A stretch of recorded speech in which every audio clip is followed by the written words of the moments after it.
कि अगर सामने से आप बीजेपी को हराना चाहते हैं तो इंडिया अलायंस आने के बजाय वो अलग क्यों चल रहा है कि अगर आपको बीजेपी को हराना है तो आप मुस्लिम एरिया इलाके में क्यों वोट कर रहे हैं, क्योंकि मुस्लिम इलाका पूरा का पूरा बाले मामा को वोट करेगा, तो जब वोट बटेगा तो वो हारेंगे कैसे। इंडिया की इतनी बड़ी बड़ी पार्टियां पूरी एक तरफ हो चुकी हैं बीजेपी को हराने के लिए, तो वहीं कुछ लोग अलग चल रहे हैं ताकि वोट बैंक जो है वो बट जाए। पब्लिक का एक सवाल ये भी है कि आप जिस भी इलाके में विजिट कर रहे हैं वो सारे मुस्लिम इलाके, बीजेपी के इलाके में आप क्यों जाकर वो वोट का उनसे मुतालबा क्यों नहीं कर रहे हैं।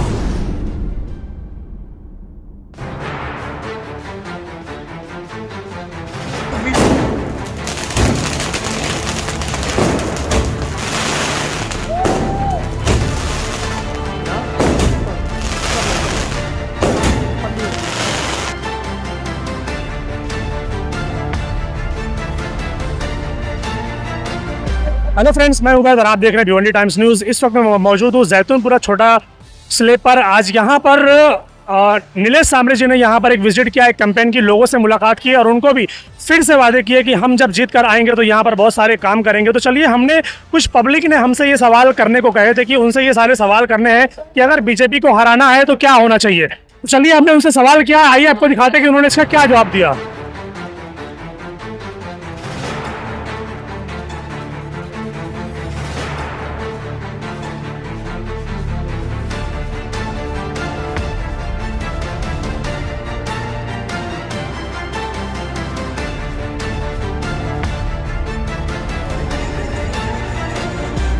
लेकिन सांबरे साहब, आप ये जानना चाहते हैं कि कुछ लोगों का सवाल ये है पब्लिक का कि वो ये जानना चाहते हैं कि अगर सांबरे साहब बीजेपी को हराना चाहते हैं तो इंडिया अलायंस आने के बजाय वो अलग क्यों चल रहे हैं।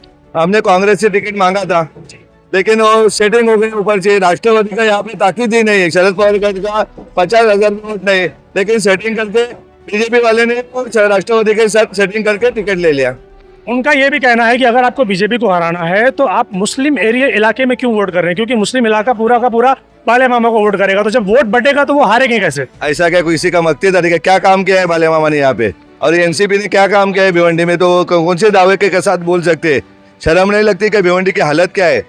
जहाँ जाएंगे वहाँ पे कितना गंदगी, बच्चों के पढ़ने के लिए स्कूल नहीं है, लोगों के हॉस्पिटल की व्यवस्था नहीं। कौन से मुंह से बोलते इंडिया आघाड़ी वाले वोट मांगेंगे? क्या हालत है भिवंडी की? भिवंडी की हालत है, लोगों को रोजगार नहीं। उनका ये कहना है कि इंडिया की इतनी बड़ी बड़ी पार्टियां पूरी एक तरफ हो चुकी हैं बीजेपी को हराने के लिए, तो वहीं कुछ लोग अलग चल रहे हैं ताकि वोट बैंक जो है वो बट जाए। नहीं, ऐसी कोई बात नहीं है। पहली तो ये बात आप देखे, एक सिंगल मैन मैं था, 1 रुपए भी नहीं देके 1 लाख लोग अपने फॉर्म भरने को आए। तो कौन सा इंडिया आघाड़ी, कौन सा बीजेपी? पक्ष ही नहीं। जिन्होंने भिवंडी के लिए क्या क्या है, हमारे एक तो मोहल्ला क्लिनिक जिदाऊ का है, इन्होंने दिखाने का क्या है? और बालिया मामा के नहीं, कपिल पाटिल के गांव के बाजू के अंजुर के बच्चों को वैद्य के MBBS का शिक्षा रुका था, हमने किया है पूर्णा। उसके बाजू में भरूडी का कैंसर का पेशेंट है, उसका ऑपरेशन हमने किया। हजारों बच्चे भिवंडी के और भिवंडी के आजू बाजू के स्टूडेंट को हमने पढ़ा है। तो हक किसका होता है? 17,000 18,000 के ऊपर हमारे जिदाऊ क्लिनिक से गए 6 महीने में लोगों को उपचार हुआ है। यहाँ के 25,000 से ज्यादा लोगों को झड़पोली में आके उपचार करे। कौन से मुंह से इंडिया आघाड़ी और भाजपा वोट मांगते हैं?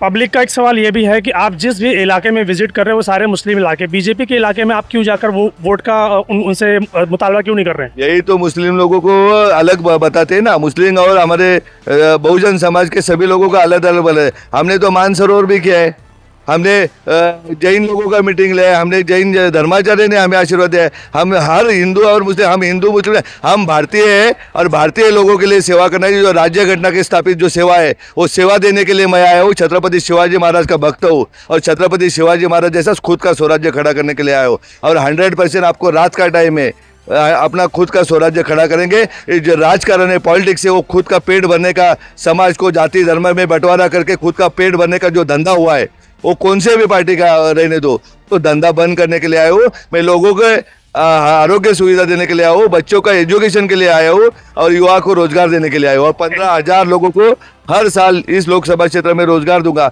25 CBSE स्कूल में खड़ा कर रहा हूँ, उसमें से 5 लेडीज के लिए रहेगा। 100 कोचिंग क्लासेस कर रहा हूँ कि देने करके गरीब के बच्चों को भी अच्छा कोचिंग क्लासेस मिलना है। 100 जिदाऊ क्लिनिक खड़ा कर रहा हूँ जहाँ पे गरीबों की सेवा होना चाहिए। ये इंदिरा गांधी हॉस्पिटल है, इसमें MD फिजिशियन दे रहा हूँ, MD गायनाइक दे रहा हूँ और MS सर्जन दे रहा हूँ। हर दिन यहाँ से झड़पोली या ठाना नहीं जाना चाहिए हमें लोग। भिवंडी की पब्लिक सबसे ज्यादा अगर किसी से परेशान है तो वो है टोरेंट पावर। बालिया मामा का कहना है कि अगर मेरी सरकार आती है तो मैं सबसे पहले उनको हटाने का काम करूंगा, अगर आपकी सरकार आती है तो आप क्या करेंगे? 2.5 साल पहले बालिया मामा के 6 महीने पहले तक तो बालिया मामा की सरकार थी 19 से लेके। बालिया मामा कौन से पार्टी में थे? राष्ट्रवादी में थे, बाद में शिंदे गठ में थे, दोनों भी सरकार में ही थे, तो क्यों नहीं गई? मैं इतना वादा करता हूँ जो रेट से कल्याण में मिलती है वही रेट से यहाँ पे बिजली मिलेगी। और टोरंटो जो दूसरे महामंडल को जाएगा तो भी टोरंटो में जो कर्मचारी 10,000 के ऊपर उनको वही दूसरे कंपनी में सेवा करने के लिए हम वहाँ पे सौंप देंगे, उनका भी नुकसान नहीं करेंगे। जिस तरह मोहल्ले मोहल्ले में सर्वे कर रहे हैं तो आपने क्या पाया कि भिवंडी शहर दूसरे शहरों से कितना पीछे है? वर्ल्ड में 5 नंबर खराबी का शहर है ये। वो है वर्ल्ड में, मैं वादा करता हूँ 5 साल में नहीं लेकिन अगले 15 साल में वर्ल्ड में 5 नंबर का अच्छा सिटी बनाने का मैं सपना देख रहा हूँ। मैं परसों ही हमारे अपने एक पत्रकार भाई है, उनको मैंने वहाँ पीछे गया था, वो वहाँ पे गंदगी देख के उनको बोला कि अपने को ऐसा प्लान बनाने का है भिवंडी एक पावरफुल, एक सुंदर शहर जो सभी जाति धर्मों से एकदम घर जैसे रहते हुए, जहाँ धर्म के सिवा एक एजुकेशन हब, एक अच्छा मेडिकल, एक IT सेंटर वाला शहर हम बनाऊंगा। और जो बोलते हैं ना इंडिया आगे वगैरह, उन्होंने 2.5 साल में क्या किया इधर? या इतने साल सरकारी इतनी गरीबी। हमारे बैरिस्टर अंतुले जी को किसने औरंगाबाद भेजा? हमारे शांताराम बाबू गोलब को किसने खासदार बनाया महसूल मंत्री के बाद में? सब भिवंडी पहचानते। जब हमारे लोग यहाँ पे रहते थे पदाधिकारी, अंतुले जी मुख्यमंत्री ज़्यादा टाइम रहते थे, शांताराम बाबू गोलब रहते थे, तो ये भिवंडी की हालत नहीं रहती थी। यह हालत चेंज करने के लिए हम आए और पूरे दावे के साथ कर सकते हैं।